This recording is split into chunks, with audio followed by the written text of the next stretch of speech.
Hello, I'm your narrator. I will provide information through this experience. Let me give you some background knowledge right now. From 3000 to 2000 BC, kings fell over land because they gave them more wealth and power. But no single king could control all of the city-states in Mesopotamia, and throughout this journey, we'll learn about different kings that ruled. But know that priests also played an important political role. Communities and villages grew throughout time, and leaders began to solve problems. In time, they became cities. Each city-state had its own ruler. Cities contained from 10,000 to 100,000 people. Cities were centers of trade, learning, and religion. In 3000 BC, city-states became wealthier and were attacked more for their money. So they asked a man to rule over them during war, which eventually became full-time jobs, and those men became kings. Mesopotamia was easy to invade because the land was flat. Now you will learn about Sargon. He ruled for northern and southern Mesopotamia. It is currently 2350 BC. Hello, people of Mesopotamia. I'm Sargon of Akkad, the great and powerful, a skilled general, and soon I shall be your first leader. Men, attack! I am now your leader. Now you all must be loyal to me, or else you will be replaced with my faithful men. I'll make this a powerful empire. Now, as your king, I demand you to give me your goods and merchandise. Sargon had ruled for 56 years and was the first to demand his son king. Sargon's and the Akkadians' greatest achievement was that they created the first empire.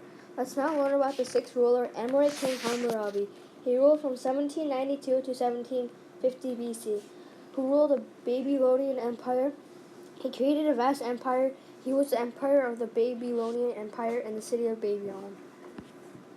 I am Hammurabi, and I am the ruler of many city-states. My empire stretches across Mesopotamia and other parts of the Fertile Crescent.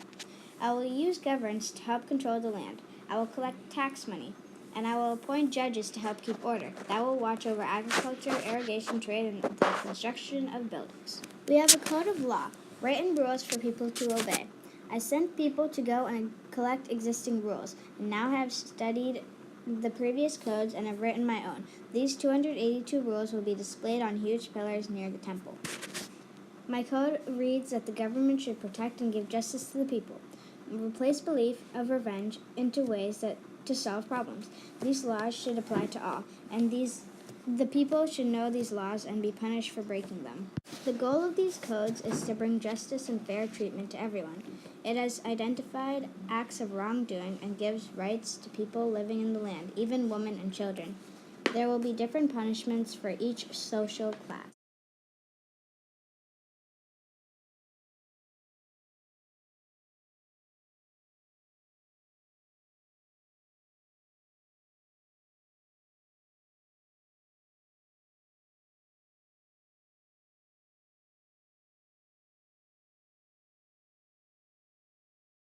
What's this contraption? I don't know. Let's go inside. Okay.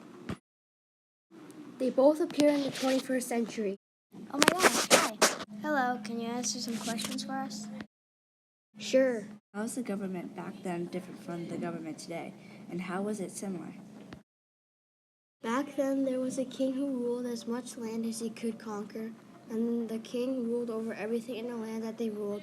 Priests had a large say in the society, but today, many countries have people elected to rule over one country. Different people work together to do different things, like the president and 9 justices. And priests do not have any say in politics. There are no differences as similarity as back then a king ruled his landing. Even today, some countries there is a king ruling. I have a question. What would happen to the empire if there wasn't a good emperor? Also, was there a time that the empire fell? Well, if there wasn't a good emperor, the empire would fall. This is because the king ruled the entire government and all of the people. He told his people what to do because they could have many jobs and get everything done. And if he couldn't run the government properly, everything would be out of order. The emperor also has to defend his country during war. If he couldn't defend his land and people, then he would lose his spot as king. To answer your second question, each time the land went to war, the empire fell. War happened each time somebody wanted to take over position of king. For example, in the 2100 BC, the Sumerian city of rose back into power, conquering the city of Akkad. The empire was now ruled by a Sumerian king, but was still united. The empire grew weaker, however, and was eventually conquered by the Amorites in around 2000 BC. Here's a question. How does this relate to today? Mesopotamian government was the first government of all time. It had many mistakes happen based on the way it was formatted. So each time there was a new government created, they tried to fix those mistakes and keep improving until they got the perfect government. Also, how did the government affect the people? Well, you see, the government affected the people because the government was about to tell the people what to do, and they were even able to banish them. Some of the emperor's kings collected taxes from the people. Sargon demanded loyalty to himself, or he would have them killed and replaced with his own men. What are the characteristics of a civilization and how were they demonstrated in Mesopotamia? The characteristics of Mesopotamian civilization included the city-state, irrigation, religion, 3 distinct social classes, and the development of the solar calendar. Mesopotamian civilization is thought to have been the first human civilization center of the world. It was the beginning of all civilizations.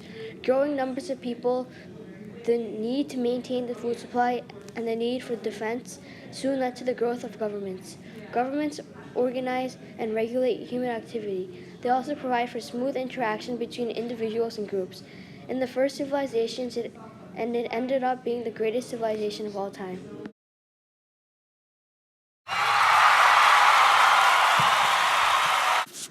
Empire brings people and land under one ruler.